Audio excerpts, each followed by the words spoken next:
Hello students, welcome back. We are discussing 6th chapter of Civics Political Parties for class 10.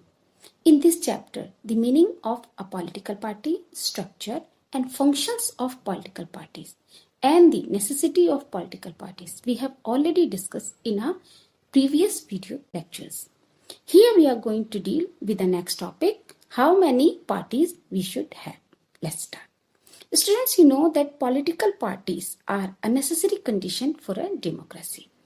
And in a democratic country, it is citizens' fundamental right to form the political parties if they want. Means any group of people in a country is free to form the political parties.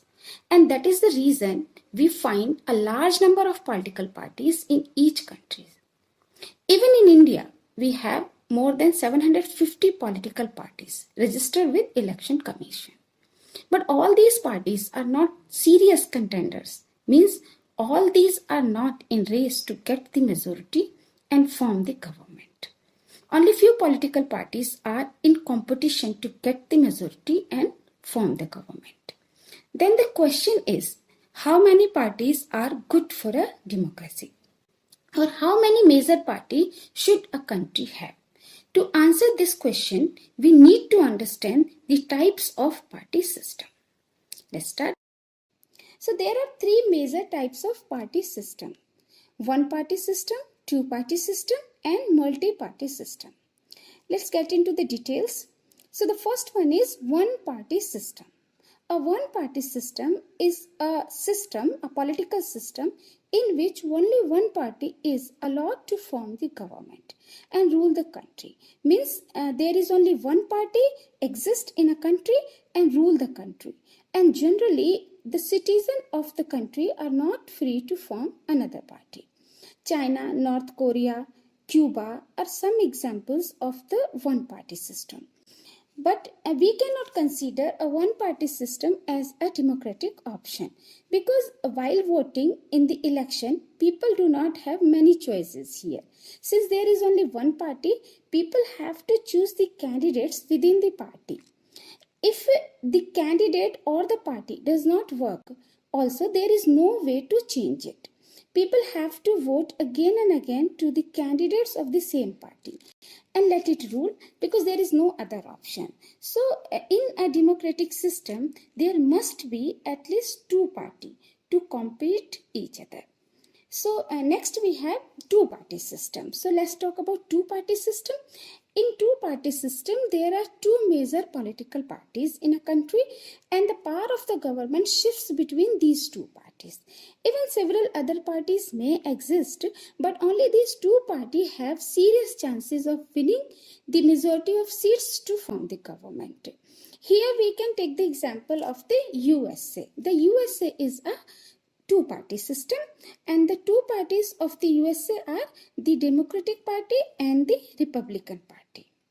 In this case, when there is two party in a country, people have the option, if one party does not work, they can choose the candidates of another party in the next election. So this kind of system, when there is two party and people have choices, we can consider a democratic option.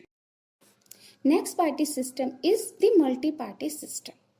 Multi-party system is the most common political system in which more than two parties in a country have the capacity to win the majority of seats and form the government. But in case no party gets the clear majority, then several parties join hands and form a government. This kind of government is known as a coalition government. Students, when we talk about a coalition government, we must know what is an alliance. In politics, when several parties join hands to contest the election and win the power of the government is called an alliance. In India, the major alliances are NDA, National Democratic Alliance. It is led by BJP. It was founded in 1998 and the chairperson of NDA is Mr. Amit Shah.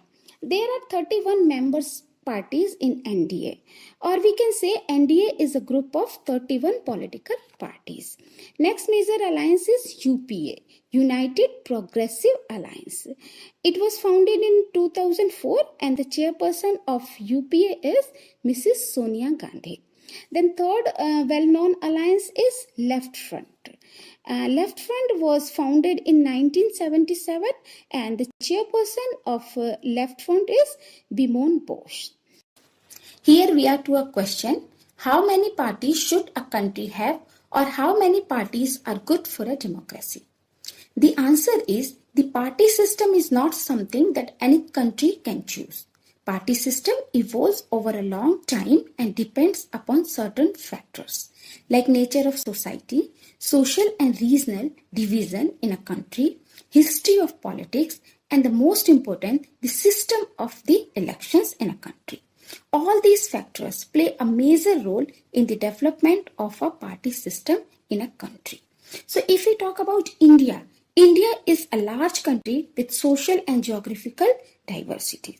We have social and regional differences. We have different languages, different communities, and different religions.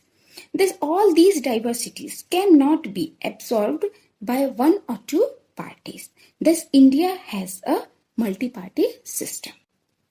This is all about the types of party systems. Students, please write down the notes.